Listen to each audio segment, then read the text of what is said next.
لگانا بڑا آسان ہوتا ہے اور اس کو نبھانا بڑا ہی مشکل ہوتا ہے۔ بڑے شوق سے، بڑے ذوق سے، بڑی دلچسپی سے لوگ تعلقات بناتے ہیں۔ وقت گزرنے کے ساتھ ساتھ تعلقات میں کمزوریاں آنے لگتی ہیں۔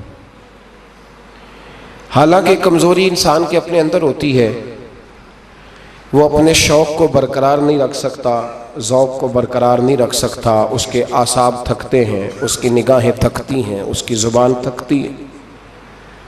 وہ بجائے اس کے کہ اپنی تھکاوٹ کی بات کرے، وہ سامنے والے کی کمزوریوں کا ذکر شروع کر دیتا ہے۔ تعلق سوچ سمجھ کے لگائیں، غور کر کے لگائیں۔ امام غزالی رحمۃ اللہ تعالی علیہ فرمایا کرتے تھے، میں زیادہ حقوق ادا نہیں کر سکتا، لہذا زیادہ دوستیاں نہیں بناتا۔ ہمارے ہاں جب رشتے بنتے ہیں تو پھر لوگ کہتے ہیں کہ جو میرا ہے وہ تیرا ہے اور جو تیرا ہے وہ میرا ہے، اور جب اختلاف ہوتا ہے تو پھر چائے کی پیالی کا بھی حساب کرنے لگ جاتے ہیں۔ پھر کہتے ہیں وہ لاہور ایک دفعہ میں اور تو اکٹھے گئے تھے تو کرایہ میں نے دیا تھا، وہ بھی تیرا آدھا بنتا ہے۔ پھر لوگ حساب کرنے لگ جاتے ہیں۔ کورے ورک کتاب نہیں ہوندے، پتھر دل گلاب نہیں ہوندے، بلیا پہلو ہی سوچ کے لائیں، پھر یارہ نال حساب نہیں ہوندے۔ احتیاط کے ساتھ دوستی لگائیں، اور جب لگا لیں، جب دوستی لگ گئی، جب آپ نے لگا لی، پھر آپ اس بات پر ضرور غور کریں کہ اب اس کو نبھانا ہے۔ اور میرے نبی کریم علیہ السلام نے رشتے توڑنے والے کو بڑا ہی ناپسند کیا ہے۔ حضور نے فرمایا کہ رشتے توڑنے والا جنت میں نہیں جائے گا، رشتے جوڑنے والے لوگ جنت میں جائیں گے۔ توڑنے سے منع کیا، بلکہ نبی کریم علیہ السلام نے حکم دیا، فرمایا جو تجھ سے توڑے تو اس سے جوڑ، یہ بہترین صلہ رحمی ہے۔ اور نبی کریم علیہ السلام نے ایک جملے میں اس بات کو بڑا کھول کے بیان کیا۔ حضور فرمانے لگے، حسن العہد من الایمان، رشتے اچھے طریقے سے نبھانا یہ ایمان کا حصہ ہے۔ اچھے طریقے سے تعلقات کو نبھانا اچھائی کے ساتھ، یہ ایمان کا حصہ ہے۔ تعلقات کو اچھے طریقے سے نبھائیں، وہ کوئی بھی رشتہ ہو۔ اور زندگی میں میری یہ بات یاد رکھیں میرے دوست، کہ اگر آپ سامنے والے کو دیکھ کے تعلق نبھائیں گے تو یہ 3 دن بھی نہیں نبھ سکے گا۔ تعلق جب بھی نبھانا ہے آپ نے خود نبھانا ہے۔ آپ فیصلہ کر لیں کہ آپ نبھا سکتے ہیں کہ نہیں نبھا سکتے۔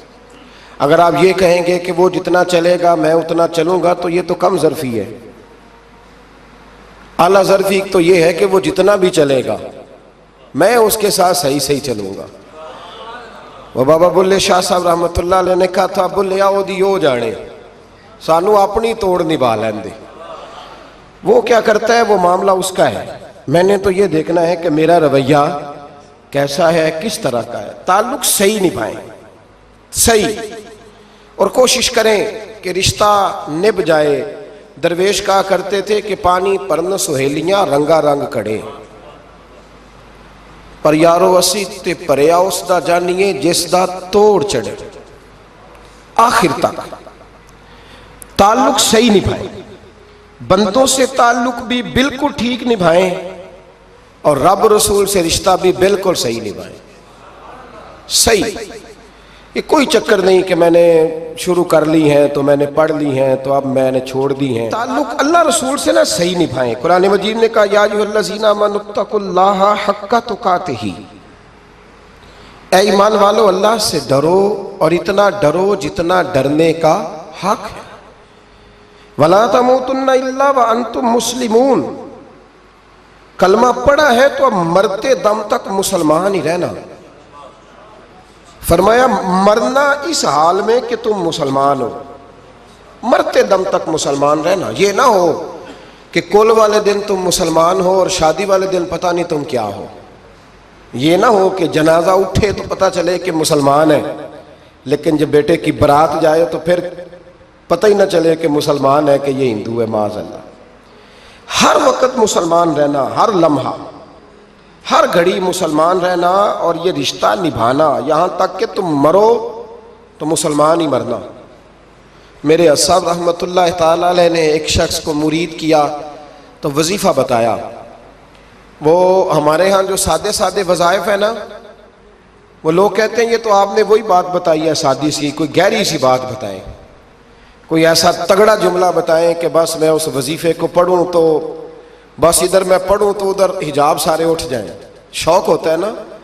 اور صاحب رحمۃ اللہ تعالیٰ نے بہت سارے لوگوں کو مرید کرتے تھے تو کہتے تھے بیٹے پہلا کلمہ پڑھنا ہے، لا الہ الا اللہ محمد الرسول اللہ صلی اللہ تعالی علیہ وسلم.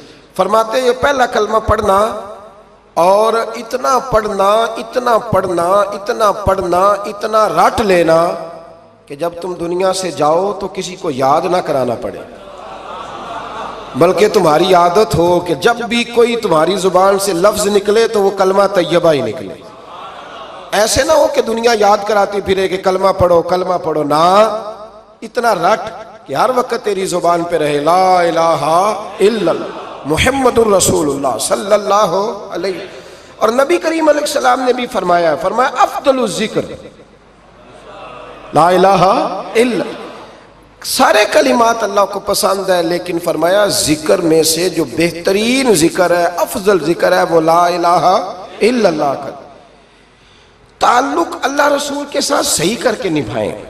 ہمارا یہ معاملہ بن گیا ہے، بچوں سے رشتہ روز نبھاتے ہیں، دیہڑی نہیں چھوڑتے کہ میرے بچے ہیں روٹی کیسے کھائیں گے.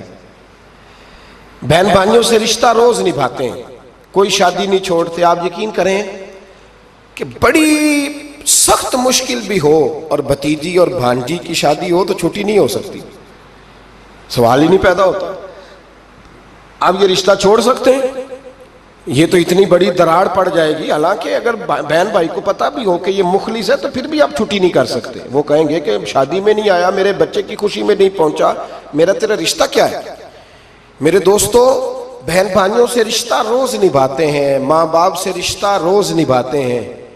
ایک حدیث پاک میں نبی کریم علیہ الصلوۃ والسلام نے فرمایا بیوی کو روز خرچہ دو گے نا، ایک دن نہیں دو گے تو وہ کہے گی تم نے تو کبھی دیا ہی نہیں. وہ یہ لفظ بولے گی، یعنی آپ کو روز نبھانا ہے. اگر ایک جگہ پہ آپ کمزوری دکھائیں گے تو وہ کہے گی میں تو جب سے آئی ہوں دکھی ہوں. وہ تو روز یہ بات کرے گی. دنیا کے ساتھ آپ کو تعلق روز نبھانا ہے، روز رشتہ نبھانا ہے. کتنی عجیب بات ہے نا کہ باقی سارے رشتے روز نبھائیں اور نماز والا رشتہ، قرآن والا رشتہ، درود و سلام والا رشتہ. یارو یہ کتنی کمزوری ہے ہمارے اندر، کتنی کمزوری ہے. اللہ یہ تو نہیں نہ کہتا کہ تو نماز پڑھے گا تو پھر روٹی دوں گا. حالانکہ آپ 6 چھٹیاں کر لینا فیکٹری سے تو فیکٹری کا مالک کہتا ہے کہ میں نے مفت میں نہیں پالنا تجھے، چل نکل دوڑ. خدا کے بندو، رب کریم روز کھانا دیتا ہے، روز زندگی دیتا ہے، روز سانسیں دیتا ہے، روز اللہ تعالیٰ نوازتا ہے، روز اپنی زمین پر چلنے کا موقع دیتا ہے، روز آسمان کی چھت دیتا ہے. تو کہتا ہے میں کبھی کبھی نماز پڑھتا ہوں، تو کہتا ہے جی میں جمعے کی نماز پڑھتا ہوں، تو کہتا ہے جی میں بس رمضان کے روزے بڑی مشکل سے رکھتا ہوں. ایسے نہ کریں.